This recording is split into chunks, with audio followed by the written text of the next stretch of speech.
الثقة لمن؟ الثقة لمن؟ بمعمر والعسكري، بمعمر في التنفيذ يضيع. بالفعل لاعب شاب الثقة، والحكم يأمر بإعادة تنفيذ الضربة الترجيحية ولا.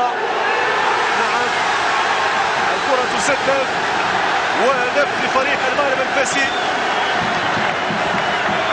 هدف لفريق المغرب الفاسي 3-2.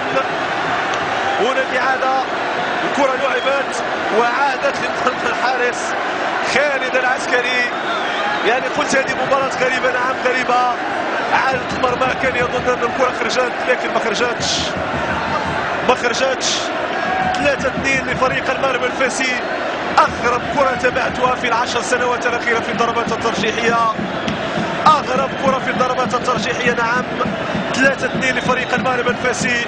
الجيش الملكي ضغط المباراة مجددا، ضغط المباراة كم هو محظوظ.